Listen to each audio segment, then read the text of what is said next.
Well, it's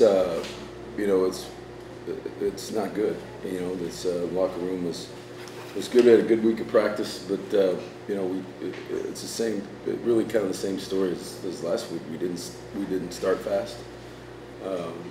Got behind and really then had to change game plan a little bit because of a couple things. But we gotta start faster, and for the number of plays that we are running, we're not. It's not equating to the point production that we need. I think we ran 100 plays today, and we got 18 points. So that's very frustrating, and so we have to examine that piece. We had 8 penalties today, which we didn't do that last week. Last week we had 4 and no turnovers. We had 8 penalties today and 2 turnovers. So a combination of all those things that adds to a slow start. And those things we got to fix. I think you could see early in the game, the game plan was a little bit different for him to get to run inside and perimeter, but that was just a conversation with him on the sideline was that he wasn't comfortable with that, and we talked every series about it. And we talked with him every series, and he wanted to play. I thought he did some good things in the second half, and even though. To get back in here and get that ankle warmed up. Sometimes when you have that, the initial pain is one thing, but anybody who's ever twisted an ankle will know that, once you stop for a while, that's when it gets worse. And so he kept it loose. He wanted to play, and those were the conversations we had in between series. I didn't see it. No, I didn't. I just know that he got up, kind of moving around a little bit, and then I saw the one where he got twisted up. I mean, when he stumbled a little bit, and I think were they back-to-back plays or something like that within a couple plays. So, something wasn't right, and he communicated that on the sideline, but I'll have to look at the video. Anytime. I mean, anytime you do that, yeah, I think you look at where we are right now. We'll get back to.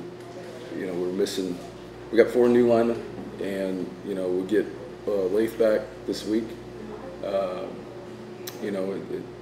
And 2 of our defenders that have played a lot of football for us on the back end, perimeter. We haven't had Jace, who's probably one of our better corners, and yeah. So we're not the team that we want to be. We're not the team that but we also are not the same team personnel-wise. And that's a work in progress. And that changes this week with 3 players that have played a lot of football here that can make us better. Just like last week. I mean, it's just as you can as you say that, then we've got to find a way to start faster, and then be consistent. There were some moments there where it was really good football, and trust me, we had that conversation at halftime about what football was going to look like from us in the second half, because it didn't look very good in the first and second quarter. And so yeah, I would say that if there was a positive, it was that they did respond to that challenge at halftime. I don't know. When you say tempo, we practice against us all the time. We have a lot of good on good with that tempo. Even with that tempo, we ran 100 plays. We had more plays than they did. They had more big plays, but they took more shots.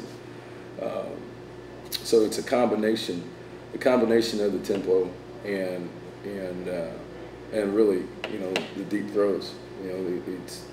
They hit a couple of them, but we had a couple pass interference calls. It was, and we're short one corner right now. So we get Jace back this week. That'll help us too. We got to the third quarter, and obviously we were able to sit down and do some other things and move the football in the second half. But a lot of things that you have practiced that week, you just draw a line through them, and then it limits you. But by the same token, we also ran some plays in the second half that we didn't practice very much this week. We just added them to the game plan with where Khalil was. There's stuff that and I thought our guys did a nice job of adjusting, you know, on the sideline in the second half and at halftime. Yeah, I think, you know, Sean has proven the last couple of weeks that he's been consistent, you know, and he's been effective. I thought, you know, Tony again was consistent and effective. There's, you know, nicknames Bam, who's back at home, and I think what you see there is you've added a third back, you know, as a young guy that's got a bright future that can get in the rotation and do some things, you know, and Schooler continues to play his heart out, you know, and he's all over the place, you know. But you know, I have to go back and look at it, but those are just some things that jumped out at me just during the game.